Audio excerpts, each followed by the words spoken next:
Swiftly on the beat. Ang sipag magtututulog, kaya pita ka puyat. Imbis magbanat ng buto, nagunat ng butong may kasamang ikab. Ganong katamad, sabay-abasa ka magaling, magabang na malalaglag.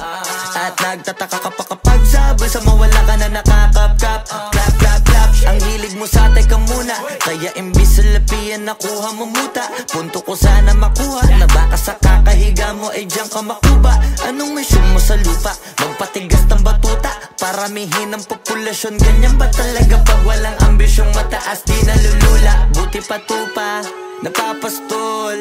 Ikaw puro angas tol, halata nagpapanggap pagda sa labas ng door. Iba-ibang palabas, kaya madalas mag-mall. Akala mo lang nakahabol ka na, pero di ka pa nakakascore. Di lang pala yung tulog yung pwedeng may mapanaginipan. Di rin pwede na lahat ng gusto idaan sa hilingan. Pag may nahiligan, di madalian, di madalian. Ba't di pagigil? Sige, ikay magpursige kasi di pa huli. Pero sa'yo yan nakadepende, di yun nakabase ka sa swerte. Di laging pag pwede na, yung pwede lang kung pwede nga. Isipin na walang bagay na hindi pwede. Siyempre, di araw-araw, 25 na Disyembre. Darating at darating ang peste, yan ang dapat mong pagandaan. Kasi buti pa yung leche, plano may plano kahit leche. Akala ko ayaw mo ng dilata, pero lagi ka nakahilata. Kala ko ayaw mo tumunganga, pero inuuna mo bunganga. Kala ko gusto mo ng biyaya, pero lagi ka nakatihaya. Sarili mo din ang dinadaya, kasi sa katamaran mo siya niyaya.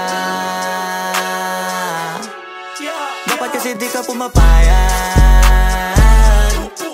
ikaw din naman na mahihirapan. Tsaka ikaw din na manghihinayang sa masasayang. Hoy batugan, di ka pa mayaman, wala ka pang matabang wallet. Bakit di ka makabangon, baka bakal na mukha mo tapos unan mo naman magnet. Pahiga-higa lang sa higaan, kala mabiyaya sa iyo ang kusang lalapit. Iba ka hanip, di nagpapanik. Sanay ka bang walang budget o sadyang wala ka lang target? Yung iba namang mga tamad ay meron din kakaibang mindset. Kaso lang hindi natin alam kung utak ba talaga nila ang ginagamit o gumagamit. Pag walang wala at pagkakailanganin sa patalim kumakapit. Pag walang arip, sige ang dali, sige ituloy mo pa pare hanggat hindi ka pa sumasabi. Sana malabanan mo sarili mo na sanay na puro kahingi. Alam mo naman siguro sa sarili mong hindi yan nakakabilib. Tapos siya pa yung galit sa'yo sa pilitan. Yun naman ang di ko maintindihan. Tipong imposible hindi mo din kainisan. Kahit pa ulit-ulit mo pasigihan, mali ka na kahit na isang beses mo lang hindian.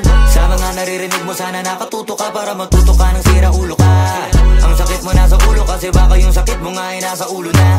Kung di ka kumilos ay hindi ka tutuka. Kapag hindi ka ngumuya ng ngumuya, mabubulunan ka naman. O di kaya bibig naman ay bubula kasi hindi to laban na ng patigasan ng mukha. Kaya matuto mahiya.